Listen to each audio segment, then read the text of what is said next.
حضرت خواجہ حسن بصری رحمۃ اللہ علیہ کے پاس ایک شخص آیا. میں بصرہ میں ان کے پاس حاضری میری ہوئی. ایک شخص حاضر ہوا تو عرض کرنے لگا شیخ گھر میں فقر اور فاقہ ہے. لیکن اس نے جو پہلے لفظ کہے تھے وہ لفظ کچھ اور تھے کہ شیخ میرے گھر میں چیونٹیاں اور مکوڑے کیڑے نہیں ہیں. تو اس بات کی دلیل ہے گھر میں کوئی ذرہ ہی نہیں گرتا, اتنا فاقہ ہے. مکوڑے ذرے میرے گھر میں نہیں ہیں. میرے لیے کچھ کیجیے, میرے لیے کچھ کیجیے. تو سرکار کا فرمان ہے کہ اچھا ایسا ہے کہ کل آنا. وہ کل آیا. اس نے اپنی ذبح العالی کی داستان اس سے بدتر سنائی. کتنے فاقے ہیں, گھر میں مشکیزہ ہے وہ بھی پھٹ گیا ہے, اس کو پیمند لگا لگا کے تھک گیا ہوں, مشکیزے میں پانی نہیں رہتا, میرے گھر میں پانی کا قطرہ بھی نہیں, میرے گھر میں دانہ بھی نہیں, میرے گھر میں جو بھی نہیں, میرے گھر میں کوئی پنیر بھی نہیں, میرے گھر میں کوئی زیتون نہیں, میرے گھر میں کچھ بھی نہیں ہے, فاقوں سے ہیں. اور پھر ایک بات عرض کی اس سائل نے, شیخ میں آپ سے امداد نہیں مانگنے آیا, دعا مانگنے آیا. امداد مانگنے نہیں آیا, دعا مانگنے آیا. میرے دعا فرما دیں اور مجھے کوئی دعا بتا دے. شیخ نے سر جھکایا, فرمایا کل آنا. اس نے مایوسی کی حالت میں شیخ کے چہرے پہ نظر کی, لیکن اللہ کے ولی تھے, اسے بھروسہ اور اعتماد تھا. اور یاد رکھیے گا جس کو ملا ہے اعتماد میں ملا ہے, اور جس کو ملا ہے بھروسے پہ ملا ہے, بھروسے میں ملا ہے. اگلی دفعہ آیا, اگلے دن آیا تو خاموش بیٹھ گیا, نہیں بولا اور خاموش بیٹھا رہا. حضرت نے اس کے کندھے سے پکڑ کے اسے اپنی طرف متوجہ فرمایا مجھے تیری درد, تیری تنگ دستی, تیری ذبح حالی کا احساس ہے, لیکن میں کیا کروں؟ میں 3 دن مسلسل اللہ کے اوامر کی طرف متوجہ ہوں. 3 دن مسلسل میں اللہ کے خزانوں میں دیکھ رہا ہوں کہ تیرے لیے کوئی رزق کا ذرہ ہے, کوئی رزق کا دروازہ ہے, مجھے نظر نہیں آ رہا. لیکن ایک دور روشنی نظر آ رہی ہے, اور وہ ہے 10 محرم کا, عاشورہ کا دن. ایک تیرے لیے روشنی ہے, وہ نظر آ رہی ہے.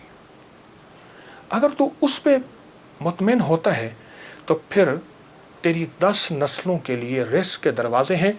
اور فرمایا, سینے پہ ہاتھ رکھ کے فرمایا, حسن اس بات کا اللہ کی رحمت سے گواہی دیتا ہے کہ تیری 10 نسلوں میں رزق, وسعت, برکت کے دروازے. جب اس نے 10 نسلوں کی بات سنی, اس کا سانس میں سانس, حوصلہ آیا. اور وہ بیچارہ جو مایوسیوں میں چلا گیا تھا, اس کے اندر کچھ جان اور رمق آئی. تو کہنے لگا حضور آپ فرمائیں میں کیا کروں؟ فرمایا روزی کر, محنت کر, روزی کر, محنت کر, اور کچھ کما, کچھ بچا, کھا بھی صحیح, لیکن تھوڑا تھوڑا عاشورہ کے دن کے لیے بچا, تھوڑا تھوڑا 10 محرم کے لیے بچا.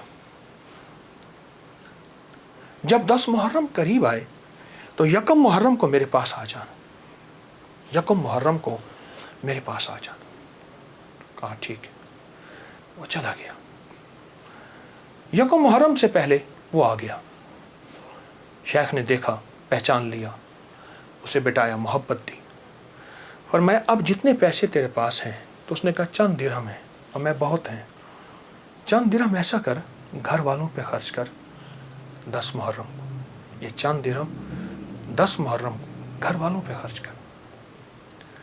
کیونکہ آقا کا فرمان ہے جو عاشورہ کے دن اپنے گھر والوں پہ رزق کی وسعت کرے گا, عاشورہ کے دن 10 محرم کے دن اپنے گھر والوں میں کو کھلا رزق دے گا اور ان پہ خرچ کرے گا. ایک روایت میں ہے کھلا, مفہوم عرض کر رہا ہوں, ایک میں ہے خرچ, جتنا توفیق ہو خرچ کرے گا تو اللہ جل شانہ اس کی نسلوں کو فقر فاقے سے بچائیں گے, اور اللہ اس سے راضی ہوں گے, اور اس کے لیے جنت کے وعدے ہیں. آپ نے اسے وعدے سنائے اور وہ چلا گیا. سال کے بعد آیا تو دیکھا کہ ایک دور سے ایک شخص ہے جس کے ساتھ 3 اونٹنیاں ہیں, ایک پہ خود بیٹھا ہے, 2 پیچھے چل رہی ہیں. اس نے آ کے اونٹنیاں بٹھائیں.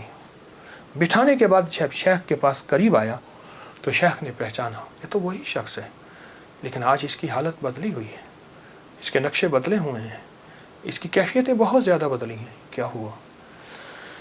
اس نے آ کے سلام عرض کیا, ادب سے بیٹھا اور کہنے لگا حضور آپ کے عمل نے مجھے رنگ دیا, میرا ذرہ ذرہ کا کمایا ہوا تھا، میرا ذرہ ذرہ کا حلال جمع کیا ہوا تھا، اس ذرہ ذرہ کے جمع کیے نے میرے لیے حیرت انگیز رحمت اور برکت کے دروازے کھولے۔ آپ نے فرمایا یہ جو اونٹنی جس پہ بیٹھ کے آیا ہوں فلاں نسل کی اعلیٰ اونٹنی ہے۔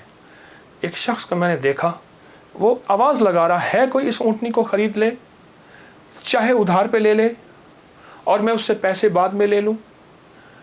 تو میں نے اس سے پوچھا کہ اس اونٹنی کے بارے میں تجھے کیا عیب ہے، تو اسے زبردستی آخر کیوں بیچنا چاہتا ہے؟ کہا وہ خاموش رہا، کہا کہ میاں اگر لینا ہے تو لے لو ورنہ ہم چلے ہیں۔ کہا نہیں بتائیں۔ جب میں نے اصرار کیا، کہا کہ میں نے اس اونٹنی کے بارے میں، اس اونٹنی کا خواب دیکھا اپنے بارے میں، اس کو خواب میں دیکھا، اپنے بارے میں دیکھا کہ میرے لیے یہ اونٹنی موافق نہیں ہے اور میں کسی ایسے شخص کو بیچوں جو ضرورت مند ہو، چاہے وہ ادھار لے لے۔ اور کہا وہ زبردستی مجھے کہنے کا تم لے لو۔ میں نے کہا میرے پاس ایک درہم بھی نہیں ہے، ایک درہم ایک دونک بھی نہیں ہے، ایک اوقیہ کچھ بھی نہیں ہے۔ کہا کچھ نہیں ہے، اونٹنی لے لو، اسے بیچو، جو منافع ملے تم لے لینا، جتنے کی بکے مجھے دے دینا، میں تم سے نہیں پوچھوں گا۔ کہا زبردستی اونٹنی کے لگام مجھے دے کے چلا گیا۔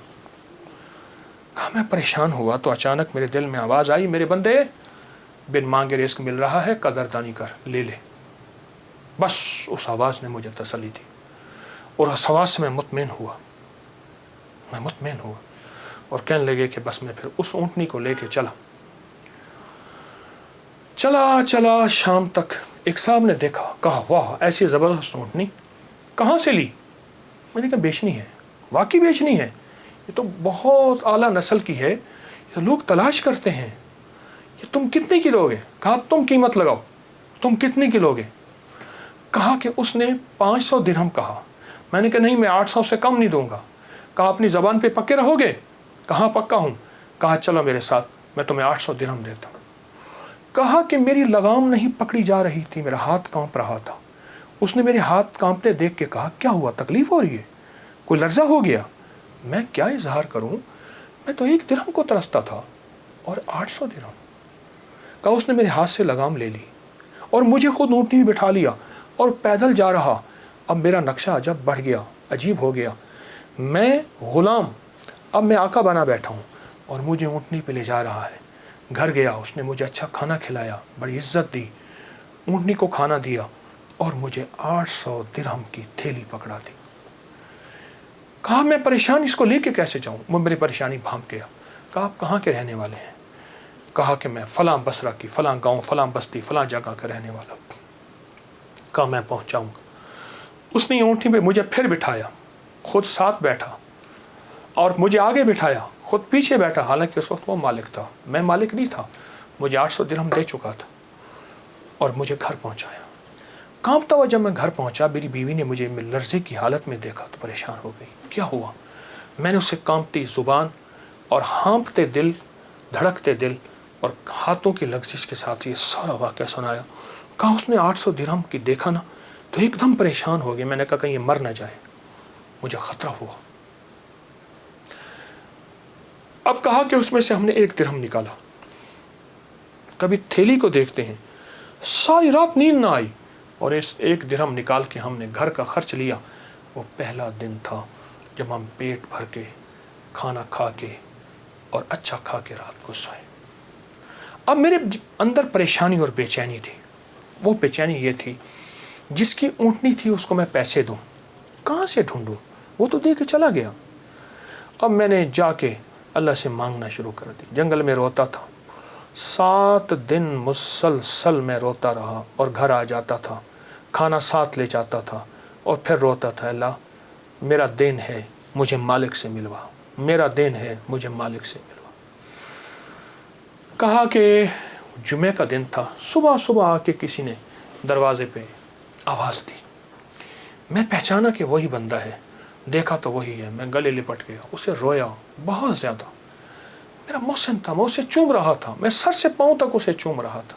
کہا وہ شرمندہ ہو رہا تھا۔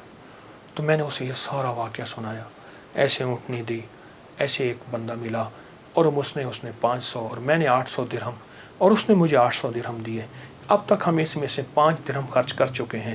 یہ تھیلی ہے, یہ آپ اس میں سے لے لیں. کہا اس نے اس میں سے 250 درہم لیے. کہا یہ میری اونٹنی اصل میں 250 درہم کی تھی, باقی تیرے ہیں. کہا جب اس نے کہا نا تیرے ہیں تو میں ایک دم پریشان ہوا کہ اتنے پیسے میرے کیسے ہو سکتے ہیں. میرے باپ دادا نے آج تک اتنے پیسے نہیں دیکھے. غربت تو میں نے ورثے میں پائی تھی, غربت تو ورثے میں پائی تھی. تو کہا کہ پھر میں نے وہ تھیلی لی اور پھر میں نے اس سے کاروبار شروع کیا اور اس سے اونٹوں کا کاروبار ہی کیا. اور کہا کہ اب عالم یہ ہے کہ میرے پاس اونٹوں کا ایک قافلہ ہے, ایک ریوڑ ہے اور بہت اچھی نسل کے ہیں. میں 3 اونٹنیاں لایا ہوں. ان تینوں کے پیچھے ہدایے ہیں جو میں آپ کی خدمت میں پیش کرنا چاہتا ہوں. حضرت نے اسے لنگر خانے میں دے دیا, جمع کرا دیا, اور وہ کئی دن حضرت کی خدمت میں رہا اور چلا گیا. میرے آقا کا فرمان, اس سارے واقعے کا نچوڑ میرے آقا کا فرمان سرور کونین صلی اللہ تعالی علیہ وسلم, جو عاشورہ کا دن اپنے گھر والوں پہ دل کھول کر خرچ کرے, رزق حلال میں سے, طیب طاہر میں سے, رزق حلال میں سے, طیب طاہر میں سے خرچ کرے, اس کی زندگی میں کامیابیاں اور اسی طرح آتی ہیں.